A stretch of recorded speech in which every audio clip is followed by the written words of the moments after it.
प्रधानमंत्री मोदी ने आज मन की बात में सोनीपत के जिस किसान का जिक्र किया था, वो किसान और उसकी मेहनत का सबूत आपकी स्क्रीन पर है। किसान का नाम कंवल सिंह चौहान है, जो सोनीपत के एक छोटे से गांव अटेरना में रहता है। किसान कंवल सिंह अपनी मेहनत के बलबूते आज उस मुकाम पर है, जहां पर न केवल खेती करके वो लाखों रुपए कमाते हैं, बल्कि अपने खेत में बेबी कॉर्न की पैकिंग फैक्ट्री लगाकर गांव की बेरोजगार महिलाओं को उन्होंने रोजगार भी दिया है। पीएम मोदी ने आज अपने मन की बात कार्यक्रम में किसान कंवल सिंह की सराहना की है, जिसके बाद हमारे संवाददाता पवन राठी ने किसान कंवल सिंह से खास बातचीत की, जिसमें कंवल सिंह ने खेती करके तरक्की पाने और नाम कमाने का तरीका खुलकर बताया। क्षेत्र में सोनीपत के एक छोटे से गांव अटेरना के किसान को पद्मश्री अवार्ड से नवाजा गया था, क्योंकि बेबी कॉर्न की खेती करते हैं और विदेशों में एक्सपोर्ट करते हैं पूरा माल। आज मन की बात में प्रधानमंत्री मोदी ने उनकी तारीफ़ की है, कहा है कि ऐसे किसान जो छोटे से गांव से आते हैं, उन्होंने अपना नाम कमाया है और बेबी कॉर्न जो खेती करते हैं उसको विदेशों में भेजा है। वो हमारे साथ, उनसे करेंगे खास बातचीत। आज मन की बात में प्रधानमंत्री मोदी ने आपकी तारीफ़ की है, उसको कहाँ देखते हो आप? ये जो मैंने खेती में काम किया 1978 से आज तक, मैं 42 वर्षों से खेती कर रहा हूँ। जो मेहनत की है, मुझे उसका एक फल मिला है कि माननीय प्रधानमंत्री मोदी जी ने आज मेरा नाम लेकर मन की बात में हौसला बढ़ाया है, इसलिए मैं उनका धन्यवाद करता हूँ। कब से ये बेबी कॉर्न की खेती है आप कर रही हो? जैसा कि मैंने बताया कि मैं 1978 से खेती कर रहा हूँ। 1980 में धान की खेती शुरू की, फिर धान की खेती में बीमारियाँ आनी शुरू हो गई और इसका प्रकोप बढ़ गया इंसेक्टिसाइड का, और किसान की आमदनी कम हो गई। तो मैं सोचता रहता किसान की आमदनी कैसे बढ़े और मेरा जो कर्ज है वो कैसे उतरे कि मैं अपनी आमदनी कैसे बढ़ा सकूँ। तो इसी के तहत 1998 में मुझे बेबी कॉर्न की खेती का पता चला और मैंने खेती करनी शुरू कर दी, और धान और गेहूँ के मुकाबले भी मुझे ज़्यादा आमदनी हुई। पहले मैंने अकेले ने खेती की, फिर पड़ोस के किसानों ने, फिर पूरे गाँव ने, उसके बाद आसपास के 10-15 गाँवों ने खेती शुरू कर दी।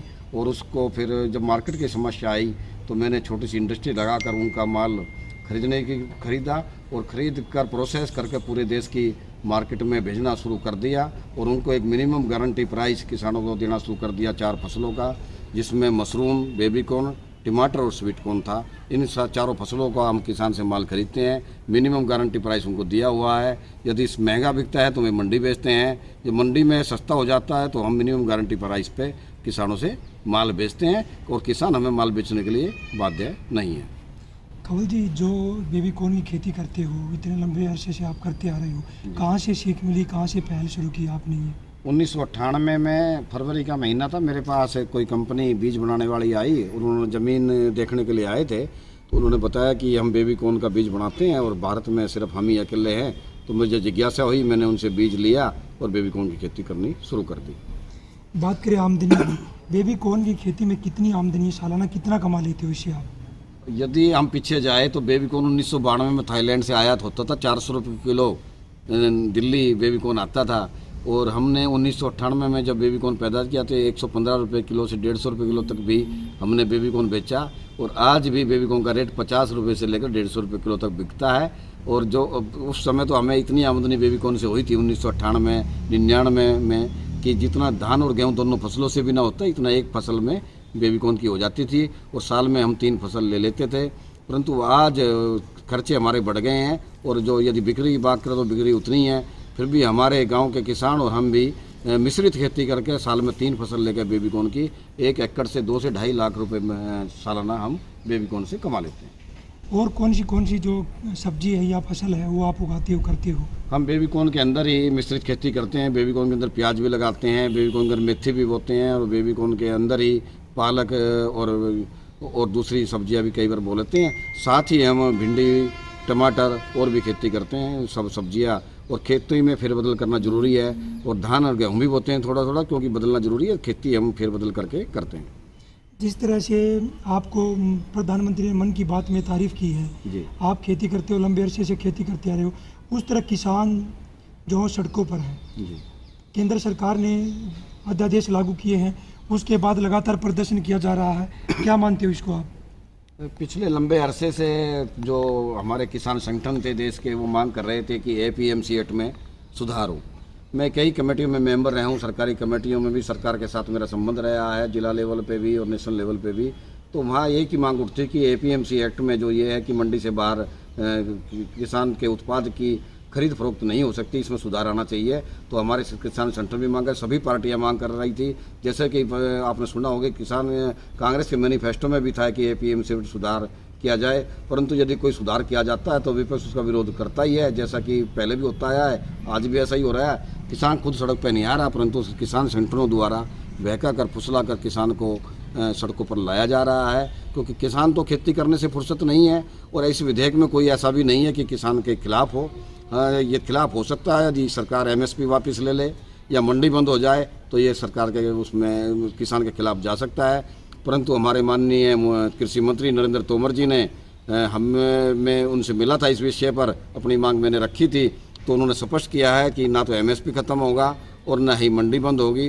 फिर मेरी तीसरी मांग एक और थी कि यदि बाहर टैक्स नहीं तो मंडी में भी टैक्स ना हो, तो इसको भी सरकार ने माना है। और हमारे माननीय मुख्यमंत्री जी ने घोषणा की है कि मंडी में टैक्स को हम घटाकर 4% से 1% कर देंगे।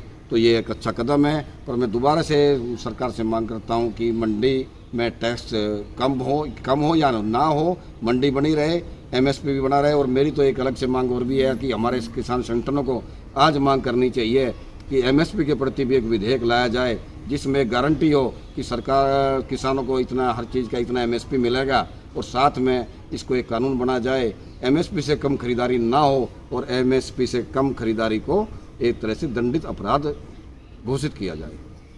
किसानों की मुख्य मांग यही है कि एमएसपी लागू हो, एमएसपी को लेकर विधेयक पारित किया जाए, क्योंकि एमएसपी से जो कम दाम में खरीदेगा उसके खिलाफ कार्रवाई की जाए। लगातार किसान यही मांग कर रहे हैं अपनी। आपको मैंने बताया कि हम पिछले 20 वर्षों से मांग कर रहे हैं कि एपीएमसी एक्ट में सुधार हो। आज एक नई बात उठी है कि हमें मांग करनी चाहिए कि एक हमारा एमएसपी का भी एक विधेयक आए, उसकी गारंटी हो माल खरीदने की, और एमएसपी से कम खरीदारी पे यदि होती है तो वो अपराध घोषित हो। तो हम सरकार से पुनर्जोर से यदि किसान संगठन मांग करेंगे कि ऐसा भी सुधार लाया जाए, एक विधेयक नया लाया जाए, तो इस विधेयक को समय तो लगेगा और हम ऐसा सोचते हैं कि ये विधेयक भी जल्दी ही आ सकता है। ये थे कंवर सिंह चौहान, जो कि प्रधानमंत्री ने आज मन की बात में इनकी तारीफ़ की है। इनका कहना कि मुझे बहुत खुशी है कि प्रधानमंत्री ने मेरी तारीफ़ की है, और साफ कह रहे हैं जो किसान प्रदर्शन कर रहे हैं, सरकार एमएसपी को लेकर एक विधेयक पारित करे, जो कि कानून बनाया जाए, जो कि एमएसपी है, मंडियों में जो टैक्स लगा उसको हटा जाए। सरकार इसको लेकर कार्य करे जरूर, ताकि किसानों को कोई डर ना हो। एमएसपी लेकर जो किसान लगातार प्रदर्शन कर रहे हैं उसको लेकर कंवर सिंह चौहान भी कह रहे हैं सरकार ने सबसे पहले एक एमएसपी को लेकर भी एक नया कानून बनाना चाहिए जो किसानों के हक में हो। सोनीपत से पवन राठी, पंजाब केसरी टीवी।